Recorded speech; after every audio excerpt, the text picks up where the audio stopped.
جی، تو مبحث الثالث میں جو ہم لوگوں نے پڑھا تھا کیف کانوا یتلقون الحدیث عن النبی، یہ ہم لوگوں نے پڑھ لیا۔ لکھنا پڑھنا کم جانتے تھے یا لکھنے کی اجازت کم لوگوں کو تھی، لہذا حفظ پر پورا اعتماد تھا۔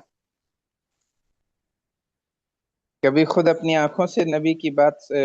کو دیکھتے تھے، نبی کی بات اپنے کانوں سے سنتے تھے، اور کبھی بالواسطہ حدیث اخذ کر لیتے تھے۔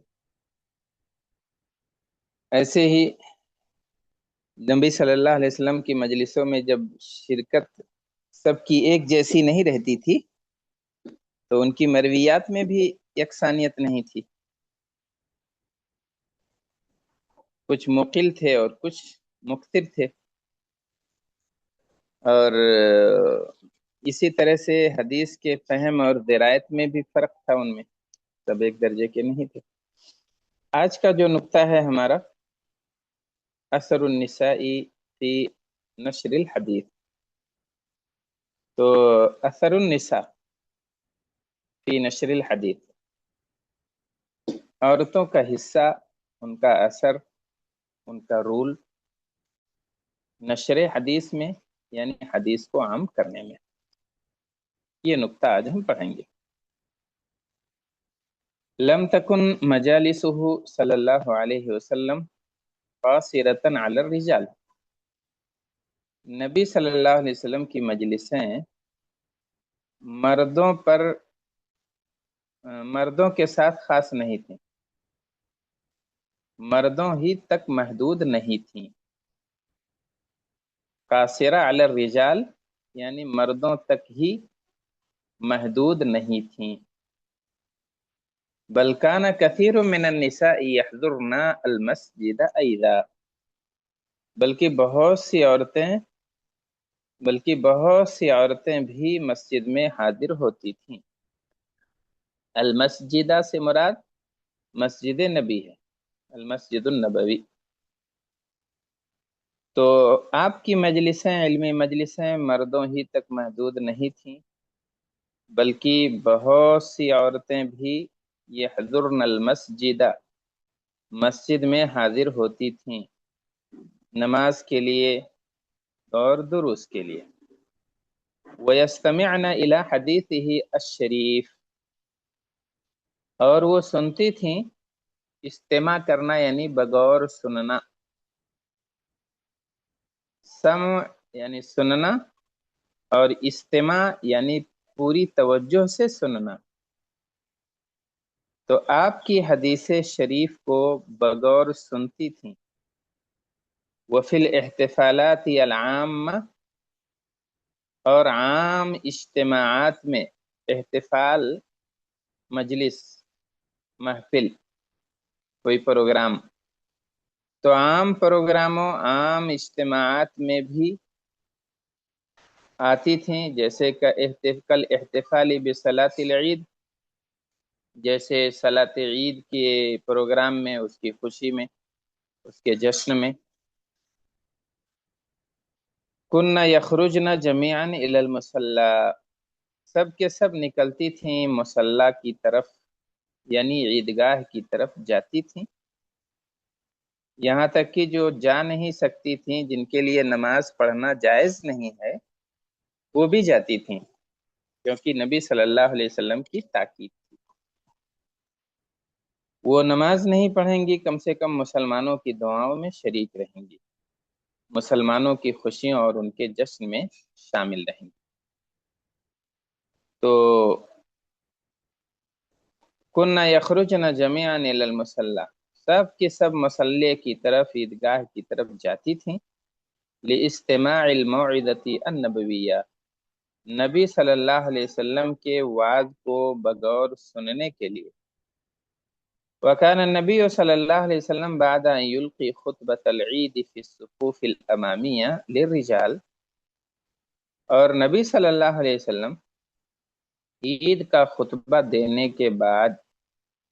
الصفوف الامامیہ یعنی اگلی صفوں میں، مردوں کی اگلی صفوں میں، عید کا خطبہ دینے کے بعد ینتقل الی صفوف النساء، عورتوں کی صفوں کی طرف منتقل ہوتے تھے۔ آج کی طرح لاؤڈ اسپیکر نہیں تھا، عورتوں کی صفیں مردوں کی صفوں سے الگ ہوتی تھیں، پیچھے رہتی تھیں یہ۔ تو آپ صلی اللہ علیہ وسلم مردوں کو پہلے نصیحت کرتے تھے، عید کا خطبہ دیتے، اور اس کے بعد ینتقل الی صفوف النساء، صف کی جمع صفوف، عورتوں کی صفوں کی طرف انتقال کرتے یعنی منتقل ہوتے جاتے تھے۔ یتحدث الیہن، اور ان سے بات کرتے تھے، وَيُعَلِّمُهُنَّ، اور انہیں تعلیم دیتے تھے۔ إِلَّا أَنَّ الْمَجَالِسَ النَّبَوِيَّةَ بِوَجْهٍ عَامٍ كَانَتِ الْغَلَبَةُ فِيهَا لِلرِّجَالِ دُونَ النِّسَاءِ،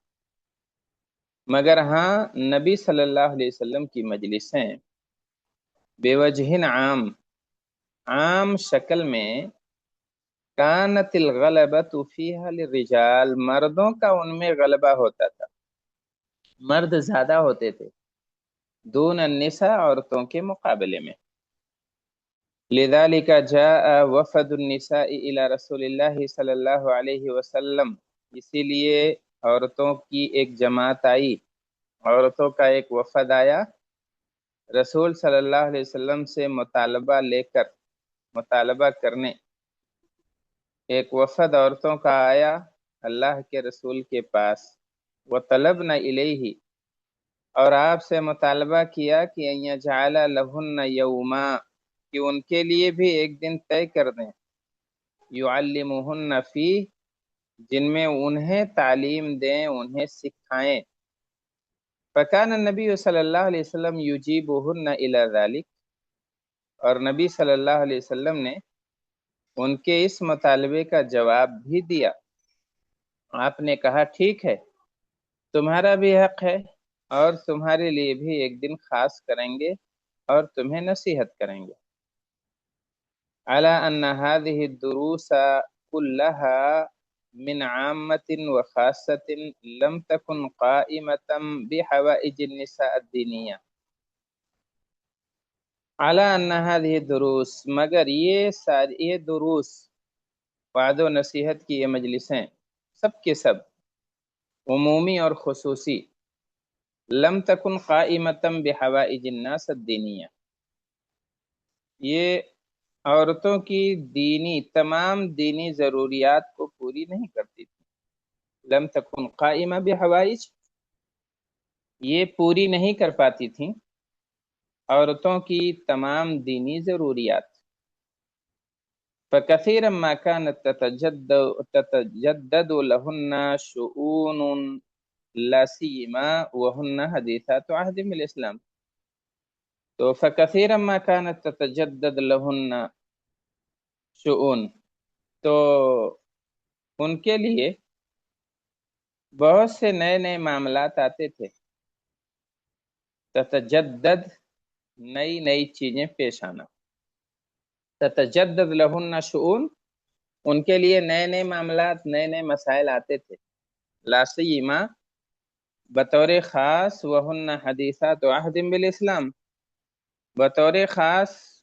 وہ ان کے لیے جو نئی نئی اسلام قبول کرتی تھی، نیا نیا اسلام قبول کر کے اور اسلام میں نئی ہوتی تھیں، حدیث و عہد بالاسلام یا حدیثات و عہد بالاسلام، ان کے لیے جو اسلام میں نئی نئی تھیں، جلدی اسلام قبول کیا تھا۔ تو جنہوں نے جلدی اسلام قبول کیا ہو ان کے لیے اور بھی مسائل پیش آتے رہتے ہیں،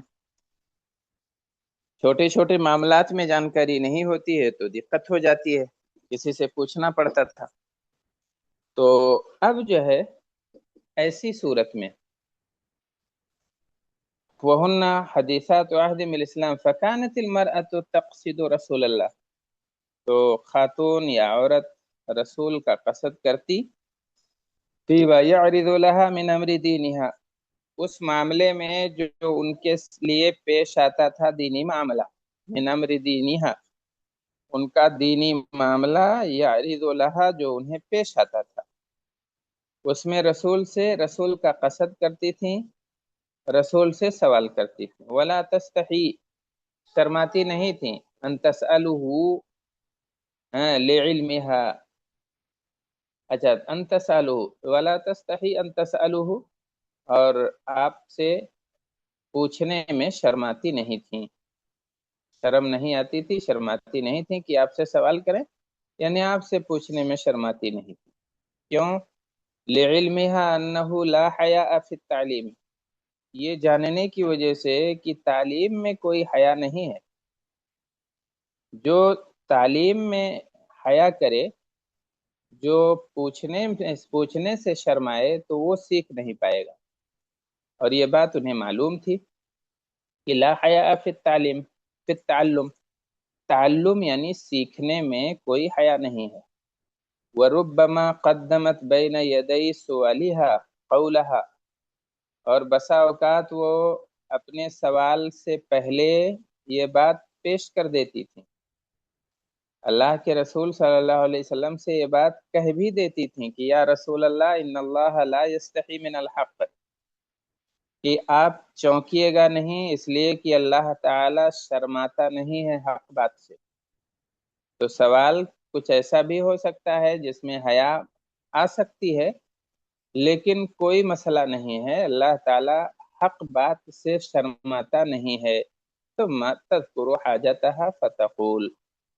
پھر وہ اپنا مسئلہ، اپنی ضرورت پیش کرتی تھیں اور کہتی تھیں، کما جاء فی البخاری، جیسے کہ بخاری میں آیا ہوا ہے۔ ایک مثال یہاں دی ہے انہوں نے کہ هل علی المرأة من غسل اذا هی احتملت، اللہ کے رسول صلی اللہ علیہ وسلم کیا عورت کے اوپر بھی غسل ہے جب وہ احتلام کا شکار ہو جائے؟ تو یہ سوال تو ایسا ہے جس میں حیا بھی آئے گی، لیکن اس کے باوجود بھی اس ٹائپ کے سوالات ہوتے تھے۔ وَكَثِيرًا مَا يَكُونُ ذَلِكَ فِي نِسَاءِ الْأَنصَار، اور زیادہ تر یہ معاملہ انصار کی خواتین میں ہوتا تھا۔ انصاری خواتین اس معاملے میں جری تھیں، اور جو بھی ذہن میں خیال گزرتا تھا اس کا سوال رسول سے کر لیتی تھیں۔ حتی امتدحتہن عائشۃ زوج النبی صلی اللہ علیہ وسلم بقولها، یہاں تک کہ تعریف کی ہے عائشہ رضی اللہ عنہا نے ان کی، امتدحتہن عائشہ زوج النبی، ان کی یعنی انصاری خواتین کی تعریف کی ہے عائشہ رضی اللہ عنہا نے، جو کہ نبی صلی اللہ علیہ وسلم کی بیوی ہیں، اپنے اس قول کے ذریعے، بقولها، اپنے اس قول کے ذریعے، نعم النساء نساء الانصار، انصار کی عورتیں بہترین عورتیں ہیں، لم یمنعہن الحیاء ان یتفقہن فی الدین، کہ حیا انہیں نہیں روکتی ہے دین میں سمجھداری اختیار کرنے سے، تفقہ فی الدین میں، یعنی دین کی سوجھ بوجھ حاصل کرنے میں حیا ان کے لیے معنی نہیں ہوتی، شرم رکاوٹ نہیں بنتی ہے۔ اما من کان یغلب علیہ الحیاء منہن، رہیں وہ خواتین جن پر حیا غالب آ جاتی تھی، جو زیادہ شرمیلی تھیں ان میں سے، فَكَانَ لَهَا مِنْ أُمَّهَاتِ الْمُؤْمِنِينَ أَعْظَمُ وَسِيطٍ لَدَى رسول اللہ صلی اللہ علیہ وسلم، تو ان کے لیے امہات المومنین یعنی ازواج مطہرات یہ اعظم وسیط تھیں، یعنی بڑا ذریعہ تھیں رسول صلی اللہ علیہ وسلم کے پاس، یعنی ازواج مطہرات سے ایسی خواتین جا کے اپنا مسئلہ ذکر کر دیتی تھیں، اور اللہ کے رسول صلی اللہ علیہ وسلم سے پھر امہات المومنین پوچھ کے انہیں بتا دیتی تھیں، یستوضح لها عن جواب سؤالها، اور اللہ کے رسول صلی اللہ علیہ وسلم ان کے لیے ان کے سوال کے جواب کی وضاحت فرما دیتے تھے۔ تو پہلی بات تو یہ ہے کہ دین سیکھنے میں